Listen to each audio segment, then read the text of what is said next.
Hello. Hello, good morning everyone. This is Vishal from अध्ययन defence academy. तो आज से बच्चे हम शुरू कर रहे हैं अपने S P I plus board का बैच, जो टोटली ओरिएंटेड रहेगा आपका 2025 ईयर के लिए। 2025 board plus S P I. तो अभी जो इस क्लास में हम डिस्कस करेंगे बोर्ड ओरिएंटेड डिस्कस करेंगे, देन एक और क्लास होगी जिसमें हम डिस्कस करेंगे आपका totally oriented to S P I. तो फर्स्ट जो टॉपिक है वो है आपका linear equation in two variable. तो इसको हम डिस्कस करेंगे linear equation in two variable को, और हम इसमें डिस्कस करेंगे कि linear equation in two variable होते क्या है। आपका ये जो टॉपिक है ये 9th क्लास में भी था, 10th क्लास में भी था बच्चे। तो हमें जो डिस्कस करना है 10th क्लास के अकॉर्डिंग करना है। थोड़े से मैं कुछ कंसेप्ट जो आपके रिवाइज करवा दूंगा, 9th क्लास के भी इसमें रिवाइज करवा दूंगा। अगेन जो ज़्यादा डिटेल में हम पढ़ेंगे वो पढ़ेंगे एसपीआई में। अभी हम कंप्लीटली ओरिएंटेड रखेंगे इसको 10th क्लास के बोर्ड के ओरिएंटेड, जिसमें हम बेसिक्स डिस्कस करेंगे। बेसिक के बाद हम डिस्कस करेंगे मोस्ट प्रोबेबली जो PYQs हैं आपके, वो सारे के सारे हम डिस्कस कर लेंगे 10th के, जो महाराष्ट्र बोर्ड के अकॉर्डिंग आपके बनते हैं। तो अभी हम बात कर लेते हैं कि linear equation in two variable है क्या। फर्स्ट आप देखोगे यहाँ पे लीनियर लिखा है, इक्वेशंस लिखा है, और साथ में टू लिखा है एंड वेरिएबल लिखा है। तो इन सब का मतलब क्या होता है? लीनियर का मतलब है जब भी वेरिएबल की पावर आएगी 1। तो लीनियर का जो मतलब होता है वो होता है आपके पास कि पावर आ जाएगी आपके पास कितनी, 1। तो लीनियर का मतलब है पावर 1 आनी चाहिए। तो मैं यहाँ पे लिख रहा हूँ लीनियर का मतलब है जो वेरिएबल होगा आपका, variable means X Y Z A B C जो भी है उसकी पावर आनी चाहिए 1। लीनियर का मतलब ये है। इक्वेशन का आपका क्या मतलब है? इक्वेशन का मतलब भी मैं क्लियर कर दूं। इक्वेशन का मतलब होता है बीच में इज इक्वल टू का साइन आना चाहिए, ये इक्वेशन का मतलब है। टू वेरिएबल्स का क्या मतलब है? पहले तो वेरिएबल समझ लीजिए। वेरिएबल का मतलब है A B C up to X Y Z, कोई भी अल्फ़ाबेट इसमें यूज़ वो कर सकता है, वो सारे के सारे वेरिएबल्स हैं। वेरिएबल्स की डेफिनेशन की बात करूँ तो वेरिएबल की डेफिनेशन का मतलब है कि इसमें की कोई भी कांस्टेंट वैल्यू नहीं होती।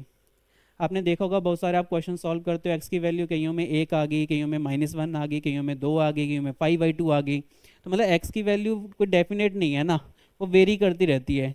तो एक्स को क्या मानूंगा मैं? As a variable, Y as a variable, P as a variable, वो सारे के सारे आ जाएंगे आपके पास वेरिएबल। तो कहानी सारी क्या है? कहानी है लीनियर इक्वेशंस। लीनियर इक्वेशंस होंगी यानी ऐसे वेरिएबल जिनकी पावर क्या होगी, 1, और बीच में इज इक्वल टू भी लगेगा, और वो दो वेरिएबल्स होंगे, यानी उस इक्वेशन में तुम्हें दो वेरिएबल दिखेंगे, एक वेरिएबल नहीं दिखेगा। सपोज करो मैंने लिखा 2x इज इक्वल टू 4, ये लीनियर इक्वेशन है इन वन वेरिएबल। जब मैं लिख दूंगा 2x plus 3y is equal to 4, तो ये बनेगी linear equation in two variable. Two variable कौन कौन से हैं? x and y is your to variable.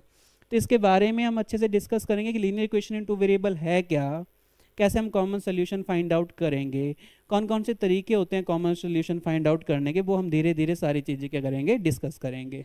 तो नेक्स्ट जो टॉपिक है उसमें उसने लिखा है साइमल्टेनियसली लीनियर इक्वेशन। अब साइमल्टेनियसली लीनियर इक्वेशन का बेसिकली मतलब क्या है?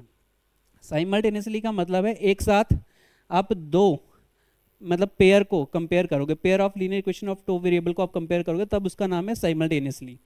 तो अगर मैं मान के चलूँ, फर्स्ट आपके पास आ गया a1x, जर्नल मान के चल रहा हूँ v1y is equal to c1, ये फर्स्ट पेयर है। सेकंड आ जाएगा आपके पास, तब ये पेयर बन गया आपके पास a2x plus v2y is equal to c2। तो ये आपके पास pair of linear equation in two variable है। तो अगेन a1 क्या है? कॉफिशिएंट ऑफ x, b1 क्या है? Coefficient of y, c1 is constant term of equation 1। Second में a2 is coefficient of x, b2 is coefficient of y and c2 is a constant term या constant coefficient of equation 2। अब basically होता क्या है ना बच्चे, कि अगर मैं बात करूं एक एग्जांपल लेके, एग्जांपल मैंने ले लिया 2x minus Y is equal to 2, और एक मैंने एग्जांपल लिया है x plus Y is equal to 4। ये दोनों के दोनों जो एग्जांपल हैं वो क्या हैं? आपके pair of linear equation of two variable. अब अगर मैं इस एग्जाम्पल की बात करूं, पहले वाले एग्जाम्पल की कंपेयर करके देखोगे तो a1 की जगह 2 है, b1 की जगह -1 है, c1 की जगह है 2। यहाँ पे कंपेयर करोगे तो आपके पास a2 की वैल्यू 1 आएगी, b2 की वैल्यू 1 आएगी, c2 की वैल्यू कितनी आ जाएगी? 4। बेसिकली हम इन दोनों का कॉमन सोल्यूशन फाइंड आउट करते हैं। आपके पास दो इक्वेशन दी जाएंगी, सॉल्व करने के लिए बोला जाएगा, मीन्स आपको क्या फाइंड आउट करना है? कॉमन सोल्यूशन फाइंड आउट करना है। उसके डिफरेंट वेज हैं हमारे पास। पहले जो तरीका है वो ये है कि आप ग्राफ का यूज़ कर लो। तो फर्स्ट जो मेथड है उसका नाम है ग्राफिकल मेथड। ग्राफिकल मेथड से हम कैसे इन दोनों का कॉमन सॉल्यूशन फाइंड आउट करेंगे। सेकंड जो मेथड है आपका, तो एक तो हो गया आपका ग्राफिकल मेथड, फिर आता है आपका सब्स्टिट्यूशन मेथड, इसको भी आगे जाके मैं डिस्कस करूंगा। Third one is your elimination method, elimination method भी हम डिस्कस करेंगे। Fourth one is your cross multiplication method, ये आपने किया होगा बच्चे 9th में, तो 10th में डिस्कस करने का कोई बनता नहीं है तो किसके ऊपर, क्योंकि डायरेक्ट मैं ऐसा क्वेश्चन नहीं देखा है मैंने जो ऐसा पूछ ले 10th में कि क्रॉस मल्टीप्लिकेशन से आप सॉल्व करो, पर क्रैमर से करवा सकता है, क्योंकि क्रैमर आपके 10th का फेवरेट टॉपिक है। क्रैमर रूल, क्रैमर रूल को मैं डिटर्मिनेंट रूल भी बोलता हूँ। सबका काम क्या है, कॉमन सोल्यूशन को फाइंड आउट करना। इससे भी सेम आंसर आएगा, सब्स्टिट्यूशन लगा लोगे तब भी सेम आंसर आएगा, एलिमिनेशन लगाओगे सेम आएगा, क्रॉस मल्टीप्लिकेशन से सेम आएगा, क्रैमर से सेम आएगा। तो सबका एक ही काम है कि इन दोनों का या इन दोनों का क्या करना, कॉमन सोल्यूशन को फाइंड आउट करना। अब बेसिकली होता क्या है ना, जो लीनियर इक्वेशन होती है 2 वेरिएबल वाली, उसका जो ग्राफ बनता है हमेशा स्ट्रेट लाइन ग्राफ बनता है। तो एक पॉइंट और नोट करना है कि जो लीनियर इक्वेशन इन 2 वेरिएबल है मेरे पास, उसका हमेशा स्ट्रेट लाइन वाला ग्राफ बनेगा, स्ट्रेट लाइन वाला ग्राफ बनेगा, हमेशा हमेशा स्ट्रेट लाइन वाला ग्राफ बनेगा। इसका मतलब इसका भी एक स्ट्रेट लाइन वाला ग्राफ बनेगा, इसका भी एक स्ट्रेट लाइन वाला ग्राफ बनेगा। सपोज इसका मैं ग्राफ ड्रॉ करूंगा अगेन स्ट्रेट लाइन, इसका ग्राफ को ड्रॉ करूंगा अगेन स्ट्रेट लाइन। अब कंडीशन क्या आएगी कि या तो बन सकता है आपके जो दोनों के दोनों ग्राफ हों, यानी इक्वेशन 1 और इक्वेशन 2 का जो ग्राफ हो वो ऐसे बन जाए, एक इधर बन गया एक इधर बन गया, यानी दोनों के दोनों पैरेलल लाइंस बन गए। एक तो ये वाली पॉसिबिलिटी है कि आपके ग्राफ, दोनों के ग्राफ क्या बन जाएं, पैरेलल लाइंस बन जाएं। सेकंड पॉसिबिलिटी क्या बन सकती है, सेकंड पॉसिबिलिटी ये भी हो सकती है कि आपके दोनों के दोनों जो लाइंस के ग्राफ हैं वो क्या हो, नॉन पैरेलल हो। अगर नॉन पैरेलल बोलूँगा तो वो कहीं ना कहीं क्या कर जाएंगे, इंटरसेक्ट कर जाएंगे। तो एक आ गया आपका इंटरसेक्टिंग लाइन, या बोल देता हूँ नॉन पैरेलल लाइंस। तो एक तो कंडीशन ये बन गई कि या दोनों लाइंस पैरेलल हो सकती हैं जब मैं ग्राफ ड्रॉ करूँगा, या नॉन पैरेलल हो सकती हैं। नॉन पैरेलल हो गई तो मतलब इंटरसेक्ट होंगी। थर्ड पॉसिबिलिटी है कि जब मैंने एक लाइन का ग्राफ ड्रॉ किया, तो एक लाइन का जो ग्राफ ड्रॉ किया मानो वो ये वाला ग्राफ था, सेकंड लाइन का जो ग्राफ ड्रॉ किया वो भी आपका सेम टू सेम ग्राफ आ गया इसी लाइन के ऊपर, बिल्कुल ऐसे। तो एक ये वाली पॉसिबिलिटी भी बन जाती है, इसको बोलते हैं कोइंसिडेंट लाइंस। तो अगेन 10th में जो बोर्ड है महाराष्ट्र बोर्ड के अकॉर्डिंग, वो आप में सिर्फ ओनली फोकस किया गया है इसको लेके, यानी आपका कोइंसिडेंट लाइंस, जहाँ पे आपको ओनली सिंगल कॉमन सोल्यूशन देखने को मिलेगा, जो कौन सा होगा, intersecting point of these 2 lines. Again ये वाला पैरेलल लाइंस वाली कंडीशन है, ये वाली कौन सी कंडीशन है आपकी, कोइंसिडेंट लाइन वाली कंडीशन है। इसको हम पक्का एसपीआई के जो लेक्चर होंगे उसमें कवर करेंगे, एसपीआई में से रिलेटेड क्वेश्चन बनेंगे। पर अभी हम बोर्ड को फोकस लेके चल रहे हैं, ये वाला लेक्चर बोर्ड को फोकस लेके होगा। फिर आपका नेक्स्ट जो लेक्चर्स होंगे, मतलब अलग से प्लेलिस्ट बनेगी, बोर्ड के लिए अलग से प्लेलिस्ट है, उसमें मैं अलग से कंटेंट करवाऊंगा, एसपीआई के लिए अलग से करवाऊंगा। तो ये वो चीज़ें हैं वो एसपीआई में हम अच्छे से क्या कर लेंगे, कवर कर लेंगे। इनको ना मतलब आइडेंटिफाई करने का एक शॉर्टकट भी होता है, जिसमें हम डायरेक्टली ग्राफ ना ड्रॉ करके इनके रेशोज़ के बेसिस पे ही कंपेयर करके ये बता सकते हैं, यानी A1/A2, B1/B2 और C1/C2, इनको कंपेयर करने से हम इतना आइडिया लगा लेते हैं कि आपका जो पेयर ऑफ लीनियर इक्वेशन होगा उसके जो ग्राफ बन रहे होंगे, क्या वो पैरेलल लाइंस के ग्राफ बन रहे होंगे, क्या वो कोइंसिडेंट लाइन के ग्राफ बन रहे होंगे, या तो वो कौन से बन जाएंगे, इंटरसेक्टिंग लाइन के ग्राफ बन रहे होंगे। अगेन आप जो फोकस कर रहे हो अभी, वो किसके ऊपर, इंटरसेक्टिंग लाइन के ऊपर फोकस करोगे। तो जैसा मैंने बताया, साइमल्टेनियस लीनियर इक्वेशन का मतलब है 2 पेयर ऑफ लीनियर इक्वेशन को एक साथ लेके चलना। अब चलते हैं नेक्स्ट। फर्स्ट जो मेथड है वो है आपका ग्राफिकल मेथड। तो ग्राफिकल मेथड में हम कैसे ग्राफिकल मेथड का यूज़ करेंगे, 9th में आपने पढ़ा है, अगेन मैं अभी रिपीट करवा रहा हूँ बेसिक, फिर PYQs में हम जल्दी जल्दी उस PYQs को सॉल्व करेंगे। तो फर्स्ट जो इक्वेशन मैंने ली वो ली आपके पास 2x - y = 2, first equation. Second equation ले ली मैंने x + y = 4, ये आपने ले ली सेकेंड इक्वेशन। तो आप इक्वेशन नंबर 1 से कोई भी 2 पॉइंट्स फाइंड आउट करोगे, जिसको मिला के आप इसका क्या बना सकते हो, ग्राफ बना सकते हो। तो इसके लिए आपको ऐसे एक टेबल बनाना है, एक्स एंड वाई का टेबल, और फिर x की वैल्यू पुट करोगे 0, x की वैल्यू 0 पुट करोगे, y की वैल्यू आ जाएगी -2। कैसे पुट करनी है यहाँ पे मैं बता रहा हूँ। Put x is equal to 0, तो 2 into 0 minus Y is equal to 2, तो y की वैल्यू आ जाएगी -2। जब x की वैल्यू आपने 0 पुट की तो y की वैल्यू आ गई -2। फर्स्ट पॉइंट ये वाला आ गया। सेकंड मैं y की जगह 0 पुट कर देता हूँ, तो अगर मैं पुट कर रहा हूँ y की जगह 0 इन इक्वेशन नंबर 1, तो आएगा 2x minus 0 is equal to 2, तो 2x इज इक्वल टू 2 आ गया, x की वैल्यू आ गई 1, 2y 1 यानी 2/2 यानी 1, तो x की वैल्यू आ जाएगी 1। तो इसके बेसिस पे मैं एक लाइन का ग्राफ ड्रॉ कर सकता हूँ। तो इसको ड्रॉ कर लेते हैं साथ साथ में, ताकि बेहद में कन्फ्यूज़न ना हो। तो मार्किंग कर रहा हूँ मैं कार्टेशियन प्लेन के ऊपर, आपको ग्राफ पेपर मिलेगा फाइनल्स में, ग्राफ पेपर के ऊपर करें, एग्जैक्ट आंसर आता है। तो यहाँ पे आपका 0 1 2 3 4 एंड 5, यहाँ पे आएगा -1 -2 -3 -4 एंड -5, यहाँ पे again 1 2 3 4 as so on, -1 -2 -3 -4 -5 and so on. तो फर्स्ट पॉइंट है 0, -2, तो 0, -2 को ड्रॉ करो, x की वैल्यू y की -2, x की वैल्यू 0, y की वैल्यू -2, ये वाला पॉइंट है आपके पास 0, 2। सेकेंड पॉइंट है आपके पास this one, that is your 1, 0, यहाँ से देखना है 1, 0, x1 y0, x1 y0 का पॉइंट ये है आपका 1, 0। इन दोनों को मिला लोगे, मिनिमम 2 पॉइंट्स की रिक्वायरमेंट होती है एक ग्राफ को ड्रॉ करने के लिए। साथ में इसका नाम भी लिख लो, ये आया है आपके पास 2x minus Y is equal to 2 के साथ। तो ये भी आपने लिख लिया, मतलब एक ग्राफ आपका तैयार हो गया। सेकंड ग्राफ आप यहाँ से बनाओगे इस वाली इक्वेशन से, सेकंड इक्वेशन से। सेकंड इक्वेशन में मैं पुट कर रहा हूँ x और y की वैल्यू, तो x की कोई भी एक वैल्यू मान लो, उसके रिस्पेक्ट में आप y की वैल्यू निकाल लो। सपोज करो मैंने x की वैल्यू पुट की, सपोज करो मैंने जो x की वैल्यू पुट की वो की 0।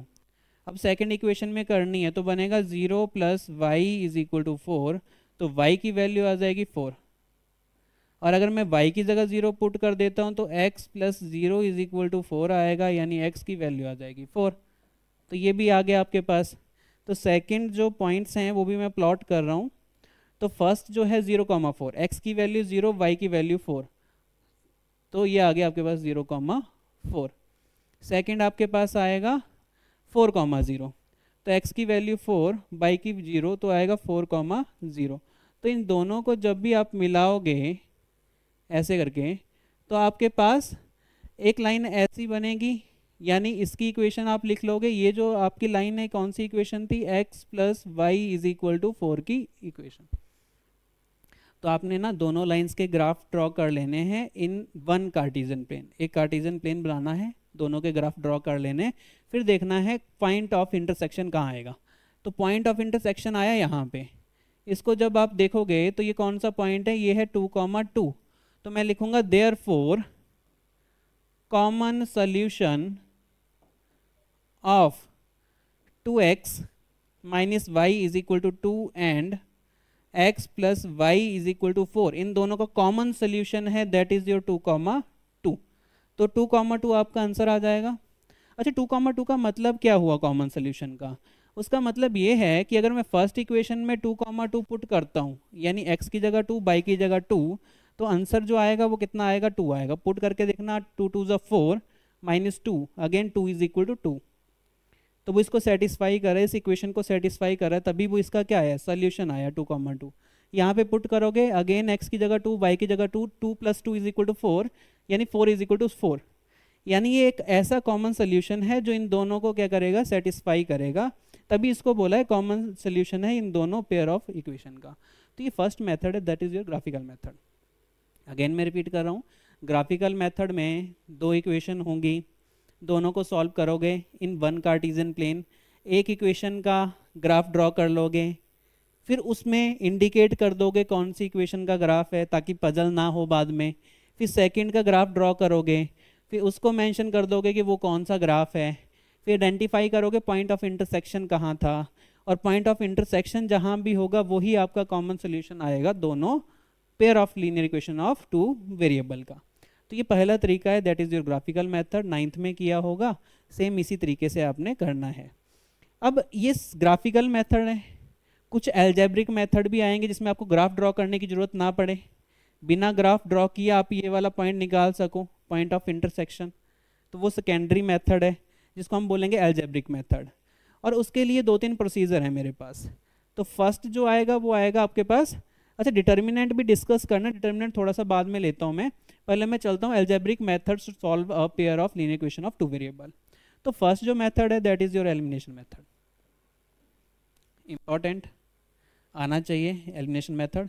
Second also important substitution method आना चाहिए। 9th के कंसेप्ट है, अभी मैं एक बार फिर से आपको एक बार रिवाइज करवा दूंगा कि एलिमिनेशन मेथड कैसे काम करता है, सब्स्टिट्यूशन मेथड कैसे काम करता है। Third one is cross multiplication method, ये अगेन 9th में है पर 10th में नहीं है, तो इसको मैं इग्नोर कर रहा हूँ। इग्नोर इसलिए कर रहा हूँ क्योंकि काम तो सबका एक है, एसपीआई में भी ज़्यादा काम नहीं लेंगे, एसपीआई में भी काम किसको लेंगे, एलिमिनेशन को ले लेंगे, सब्स्टिट्यूशन को ले लेंगे, क्रैमर रूल को ले लेंगे, तो काम सबका एक है, तो सब्स्टिट्यूशन एलिमिनेशन से बन जाते हैं क्वेश्चंस। अगर बोर्ड की बात करूँ तो आपको ये इंपॉर्टेंट है, 10th में ये इंपॉर्टेंट है, that is the Cramer's rule, it's mean determinant rule. ये मोस्ट इंपॉर्टेंट रहेगा आपका डिटर्मिनेंट रूल, कि कैसे आपने डिटर्मिनेंट रूल को करना है, तो इसको मोस्ट इंपॉर्टेंट कैटेगरी में रखो। ये दोनों टॉपिक आपने 9th में पढ़े पर यूज़ में आ सकते हैं 10th में, तो इनका यूज़ भी हम करेंगे बीच में।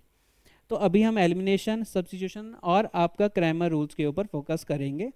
क्रैमर रूल्स में जाने से पहले तुम्हें डिटर्मिनेंट का थोड़ा सा नॉलेज होना ज़रूरी है, तो पहले मैं डिटर्मिनेंट का करवा देता हूँ। बिल्कुल छोटा सा कंसेप्ट है कि डिटर्मिनेंट ऑफ ऑर्डर 2, डिटर्मिनेंट हमेशा डिनोट किया जाएगा कैपिटल लेटर से, यानी आप ऐसे डिनोट करोगे determinant of A, determinant of V, up to determinant of Z, हमेशा ऐसे इसकी डिनोशन है, डिनोट किया जाएगा कैपिटल लेटर से, और साथ में ऐसे मॉड लगा देते हैं, इस साइन का मतलब होता है डिटर्मिनेंट। अब डिटर्मिनेंट सॉल्व करना है ऑफ द ऑर्डर 2। वैसे तो डिटर्मिनेंट के बहुत ऑर्डर होते हैं, 3x3 ऑर्डर है, 4x4 ऑर्डर है, हमेशा स्क्वायर मैट्रिक्स का ही डिटर्मिनेंट बनता है, पर मैट्रिक्स आपके अभी लेवल के बाहर की बात है, तो वो 11th-12th में तुम पढ़ोगे।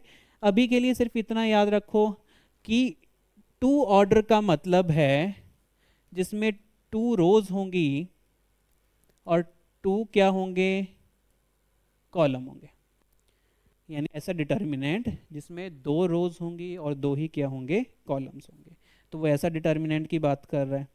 तो अगर मैं इस पे फोकस्ड होकर बात करूं, एक एग्जांपल ले लेता हूं और उस एग्जांपल के अकॉर्डिंग हम बात करेंगे।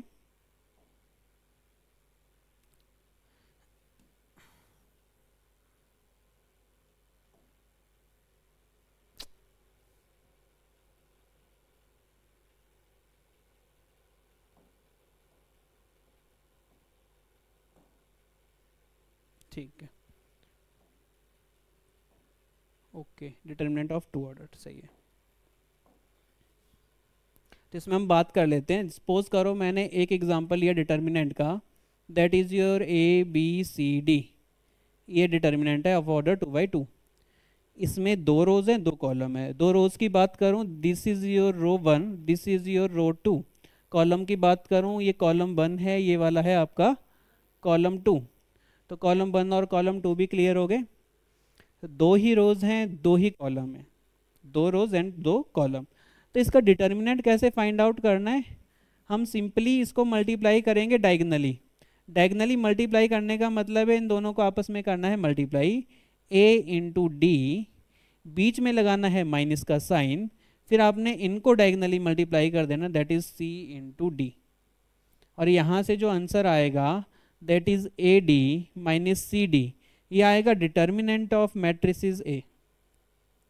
ये 2x2 डिटर्मिनेंट आप कैसे फाइंड आउट करोगे, यही तरीका है सिंपल। मैं एक बार फिर से अप्लाई कर रहा हूँ, ऐसे डायगोनल बनाओ, मल्टीप्लाई करो, बीच में माइनस लगाओ, ऐसे डायगोनल बनाओ, मल्टीप्लाई करो।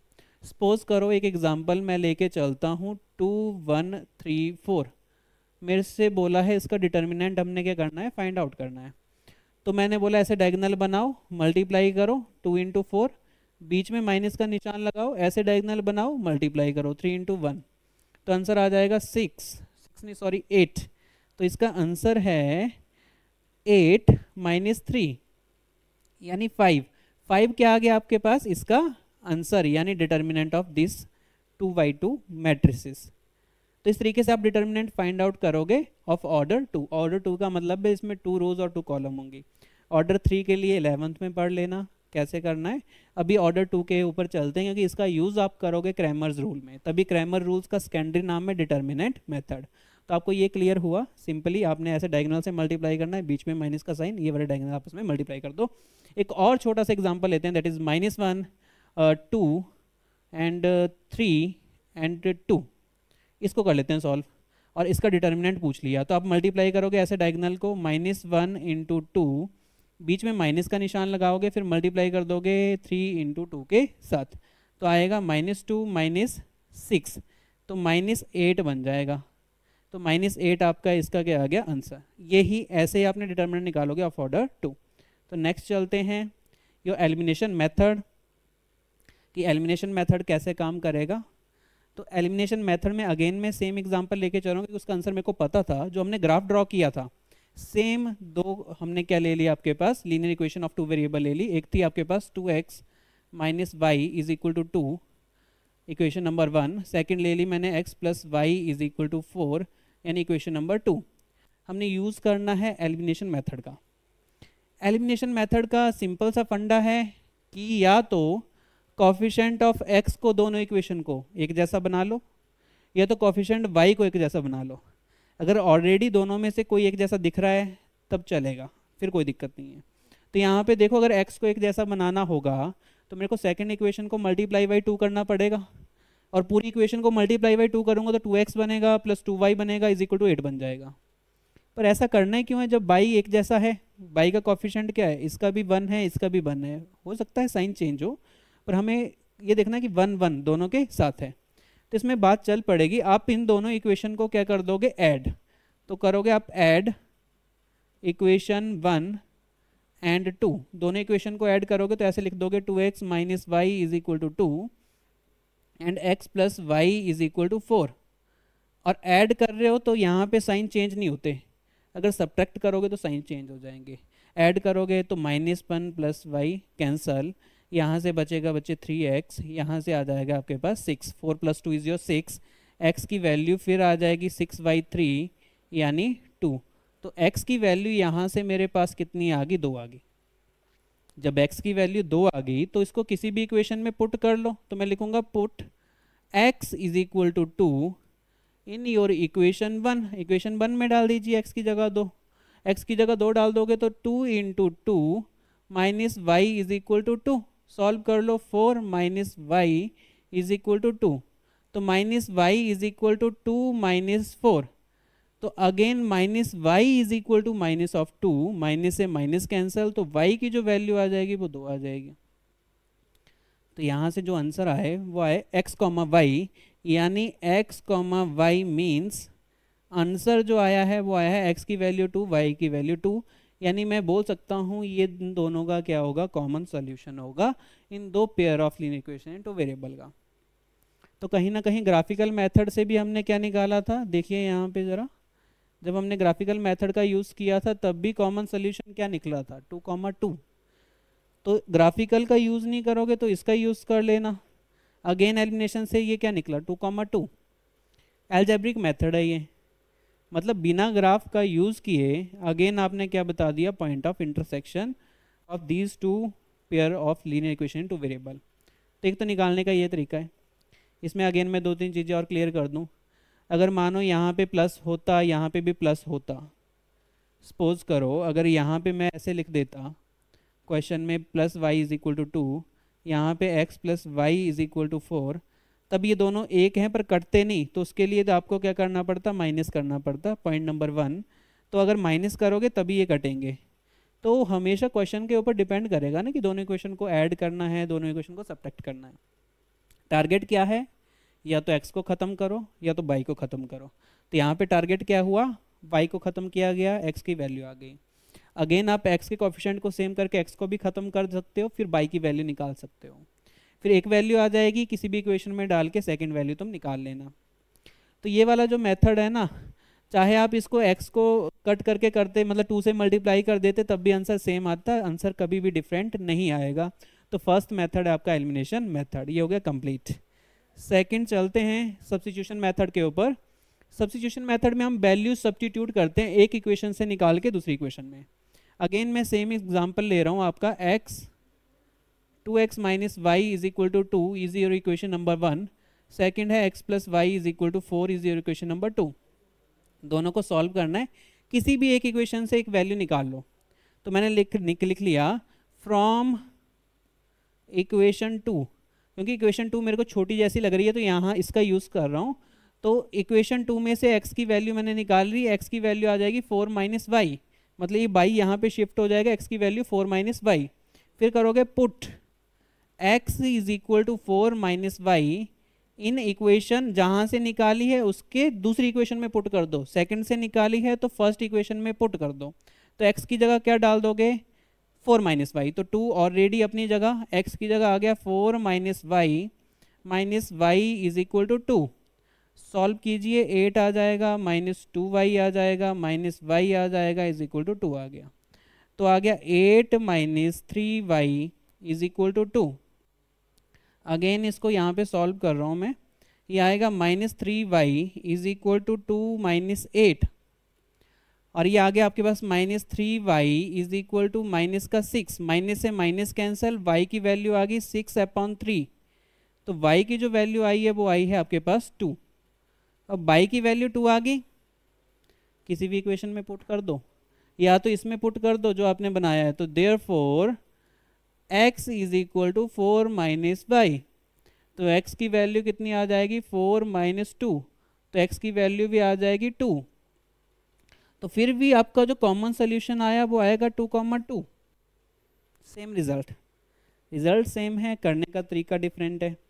तो इसको भी हम बहुत बार यूज़ कर लेते हैं जब हमारे पास थोड़ा सा कॉम्प्लिकेटेड क्वेश्चन बनता है, x upon something by upon something is equal to something upon something, तो उस वाले केसेस में हम ज़्यादा कोशिश करते हैं सब्स्टिट्यूशन मेथड को यूज़ करें।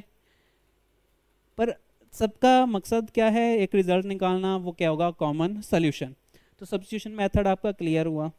नेक्स्ट हम चलते हैं मोस्ट इम्पॉर्टेंट, क्रॉस मल्टीप्लिकेशन हम नहीं कर रहे हैं, 9th का कंसेप्ट है, अगेन ज़्यादा इंपॉर्टेंट नहीं है, 10th में तो नहीं करवा रहा हूँ।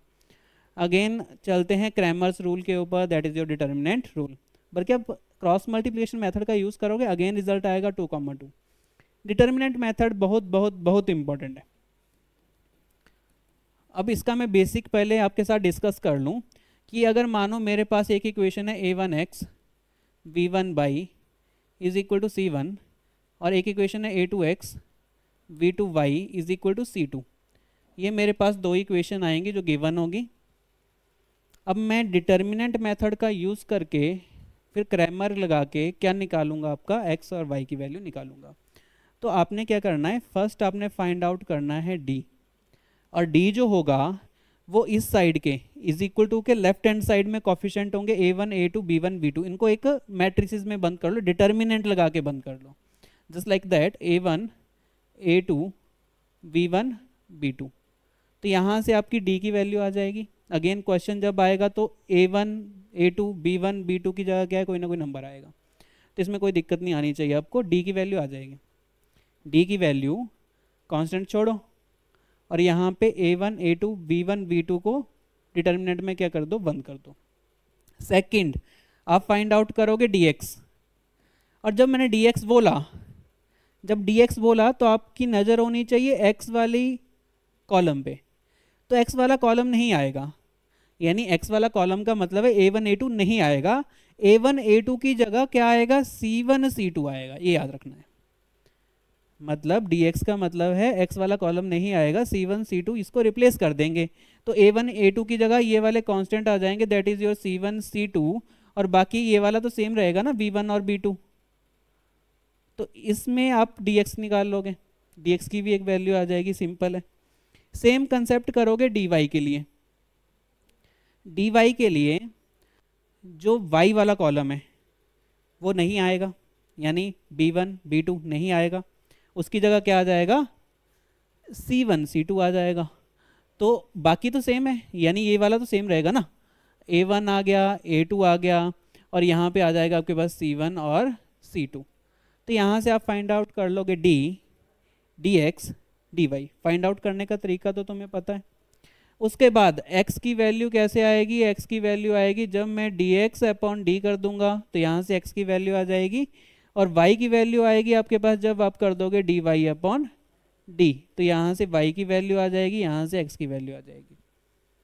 अगेन आंसर क्या आएगा, 2 2। अगर मैं सेम एग्जांपल लेके चलता हूँ तो क्वेश्चन आपको ये अराइज होना चाहिए कि ये dx और dy ऐसे ही बनाने हैं, और इसके पीछे का जो तरीका है वो यही याद रखना है। d का मतलब इसको भूल जाओ, इसके कोफिशिएंट को निकाल के डिटर्मिनेंट निकालो। dx का मतलब x वाले कॉलम को रिप्लेस कर देना c1 अपॉन c2 से, dy का मतलब y वाले कॉलम को रिप्लेस कर देना c1 और c2 से, बाकी सेम। तो इस तरीके से हम निकालेंगे। अब इसको ही एक एग्जाम्पल के थ्रू हम देख लेते हैं। एग्जाम्पल अगेन मैं सेम ले रहा हूँ।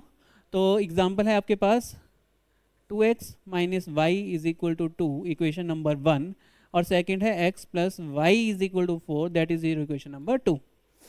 दोनों को सॉल्व करना है, but with the help of Cramer's rule या डिटर्मिनेंट रूल। तो आप क्या करोगे, d को फाइंड आउट करोगे। d क्या था, इनके कोफिशिएंट कांस्टेंट को छोड़ देना है, तो आएगा आपके पास 2 1 माइनस 1 1, ये d आ गया। d को मैं सॉल्व कर सकता हूँ, सॉल्व करोगे तो आप मल्टीप्लाई करोगे ना ऐसे, 2 इंटू 1, बीच में माइनस का निशान, फिर इसको मल्टीप्लाई करोगे 1 इंटू माइनस 1, तो आपके पास जो आंसर आएगा वो आएगा 2 प्लस 1 यानी 3। 3 वैल्यू आई आपकी d की। सेकंड आपको क्या करना है, dx को फाइंड आउट करना है। dx को फाइंड आउट करना है, x वाला कॉलम नहीं लेना है, उसकी जगह c1 ये वाले लेने हैं। तो ये वाले रिप्लेस कर देंगे x वाले कॉलम को, तो 2/1 नहीं आएगा, 2/4 आएगा। तो 2/4 आ गया, और ये तो एज इट इज़ ही रहेंगे आपके पास -1 और 1, इसमें तो कोई दिक्कत नहीं। dx का मतलब है x वाले कॉलम की जगह कांस्टेंट वाले आ जाएंगे 2 और 4, तो इसको यहाँ पे डाल दोगे 2 और 4 और -1 और 1। अगेन डिटर्मिनेंट निकालने का सेम मेथड, मल्टीप्लाई करो 2 इंटू 1 और माइनस, फिर कर दोगे 4 इंटू -1, तो आंसर कितना आ जाएगा 2 प्लस 4, तो आंसर आ जाएगा आपके पास 6। आंसर आ गया 6। अब dy हम निकालेंगे। dy का मतलब है, dy का मीनिंग है y वाला कॉलम नहीं आएगा, उसकी जगह c1 और c2 आएंगे। इसका मतलब ये वाला जो कॉलम है वो नहीं आने वाला, -1 और 1, इसकी जगह क्या आएंगे 2 और 4। तो अगेन x वाले में तो कोई दिक्कत नहीं, वो तो सेम रहेगा ना, और यहाँ पे आ जाएगा आपके पास 2 और 4, तो ये बन जाएगा। अगेन इसका आंसर निकालो, फिर 2 इंटू 4 करोगे, -1 इंटू 2 कर दोगे, तो आंसर आएगा 8 - 2, तो आंसर अगेन कितना आ जाएगा 6 आ जाएगा, अगेन 6 आ जाएगा। तो इसके बाद आप फाइंड आउट करोगे कि वी नो दैट x की जो वैल्यू आती है वो आती है dx अपॉन d करके, x की जो वैल्यू आती है dx अपॉन d करके आएगी। dx की वैल्यू निकाल दो, dx की वैल्यू 6 निकाली आपने, और d की वैल्यू कितनी निकाली है, 3 निकाली है। सॉल्व करोगे तो आंसर आ जाएगा 2। सेकंड आप निकालोगे y की वैल्यू, और y की वैल्यू है dy अपॉन d। dy की वैल्यू आपने निकाली है बच्चे 6, d की वैल्यू है 3, अगेन आंसर कितना आ जाएगा 2। तो देयरफॉर x, y की जो वैल्यू आएगी वो आएगी आपके पास 2, 2। तो यहाँ से क्या समझ में आया कि रिजल्ट सेम आएंगे। पर क्रैमर रूल इसलिए इम्पॉर्टेंट है कि एग्जामिनर पूछ सकता है कि आपने सोल्यूशन तो निकालना है पर with the help of Cramer's rule. तो क्रैमर्स रूल्स बहुत बहुत बहुत इंपॉर्टेंट है बोर्ड पर्सपेक्टिव से। अगर आप कंपटीशन पर्सपेक्टिव की बात करोगे तो उसमें भी इससे रिलेटेड क्वेश्चन आ सकते हैं, पर अगर सोल्यूशन की बात करेंगे तो उसके लिए मल्टीपल वेज है ना मेरे पास। उसके लिए सब्स्टिट्यूशन भी लगा सकता हूँ, एलिमिनेशन भी लगा सकता हूँ, क्रैमर्स भी लगा सकता हूँ, क्योंकि उसमें तो हमें MCQs पे टारगेट करना है। पर बोर्ड में आपको सारे के सारे स्टेप इक्वली इम्पॉर्टेंट है, ऐसा ही करना पड़ेगा। तो ये आपका क्रैमर रूल भी हो गया आपका फिनिश। तो क्रैमर रूल आपका हो गया। देन आगे आएगा आपका equation reducible to pair of linear equation of two variable. कई बार जो इक्वेशन आती है वो थोड़ी सी कॉम्प्लिकेटेड आ जाती है, तो उसमें कुछ एज्यूम करके हमें उसको pair of linear equation two variable बनाना पड़ता है। तो इस टाइप के जो क्वेश्चन है वो पीवाई क्यूज़ में कवर कर लेंगे कि पीवाई क्यूज़ में कैसे इस वाले क्वेश्चन को टारगेट किया जाए। अभी जो मैं बेसिक मैंने आज कवर किया, इसके बाद आपका चल पड़ता है बच्चे ये सारे के सारे क्वेश्चन आपके पीवाई क्यूज़ हैं।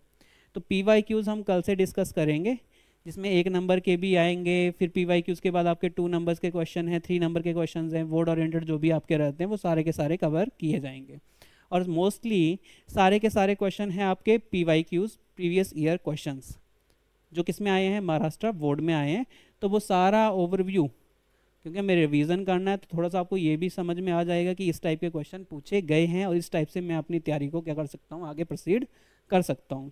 तो आज जो हमने डिस्कस किया, ओवरव्यू मैं दे रहा हूँ आज के लेक्चर का।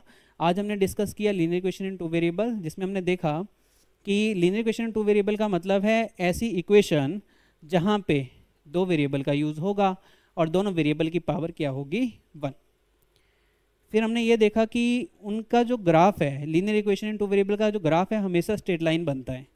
तो जब हमने 2 लीनियर इक्वेशन के ग्राफ को, यानी 2 पेयर के, एक जो पेयर के ग्राफ को ड्रॉ किया किसके ऊपर, एक ही कार्टेशियन प्लेन के ऊपर, तो क्या क्या सिचुएशन बन गई थी। एक सिचुएशन ये बन गई थी कि आपके जो लाइंस हैं वो पैरेलल बनेंगे, एक नॉन पैरेलल मतलब इंटरसेक्टिंग बनेंगे, एक में था कोइंसिडेंट बनेंगे। तो उसमें से हमने एक ही कंडीशन पे काम किया, वो कंडीशन कौन थी, non parallel lines means intersecting lines.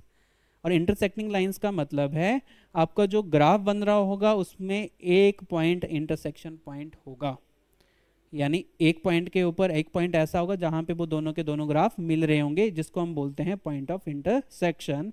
उसी पॉइंट को हम फाइंड आउट करते हैं और वही पॉइंट दोनों इक्वेशन का क्या होता है, कॉमन सोल्यूशन। कॉमन सोल्यूशन का मतलब है एक इक्वेशन में उस पॉइंट को डालोगे तब भी वो left hand side is equal to right hand side आएगी, अगर सेकंड इक्वेशन में डालोगे तब भी left hand side is equal to right hand side आएगी। ये उस कॉमन सोल्यूशन का मतलब है। जब हमने ये देखा कि इसको सॉल्व करने के लिए एक तो मेथड है ग्राफिकल मेथड, इंपॉर्टेंट है, एग्जाम में पूछता है कि with the help of graphical method आप बताओ इनका कॉमन सोल्यूशन क्या आएगा। तो ग्राफिकल मेथड में आपने ग्राफ ड्रॉ करना है कार्टेशियन प्लेन के ऊपर, मार्किंग करनी है, एक लाइन में एक्स और वाई के पर्सपेक्टिव में अपनी अपनी वैल्यूज़ निकालनी है। एक एक्स की वैल्यू तुम अपनी मर्जी से डालोगे, उसके रिस्पेक्ट में वाई की वैल्यू आएगी, और वैसे ही एक्स की सेकंड वैल्यू निकालोगे, उसके रिस्पेक्ट में वाई की एक और वैल्यू आएगी। तो 2 पॉइंट मिनिमम चाहिए तुम्हें एक ग्राफ ड्रॉ करने के लिए। 2 पॉइंट मिनिमम लगा के एक ग्राफ ड्रॉ हुआ, उसको साथ में मेंशन कर दो इस लाइन का ग्राफ है, सेकंड लाइन का ग्राफ बनाओ, जो पॉइंट ऑफ इंटरसेक्शन होगा वही दोनों का क्या होगा, कॉमन सोल्यूशन। ये फर्स्ट था आपका ग्राफिकल मेथड। सेकंड आपने देखा कि हम डिटर्मिनेंट भी फाइंड आउट कर सकते हैं ऑफ द ऑर्डर 2। तो अगेन उसमें हमने क्या किया था, डायगनली मल्टीप्लाई किया था, बीच में माइनस लगाया था, फिर ये वाले डायगनल को क्या किया था, मल्टीप्लाई किया था। वो भी आना चाहिए। उसकी इंपॉर्टेंस क्या है, क्रैमर्स रूल में कई बार MCQs पूछ लिए जाते हैं डिटर्मिनेंट से रिलेटेड भी। फिर उसके बाद हमने देखा कि ये तो ग्राफिकल मेथड था जो पीछे किया, कुछ एल्जेब्रिक मेथड भी है, उसमें सब्स्टिट्यूशन आ गया, एलिमिनेशन आ गया, क्रॉस मल्टीप्लिकेशन आ गया, और एक आ गया आपके पास क्रैमर्स रूल।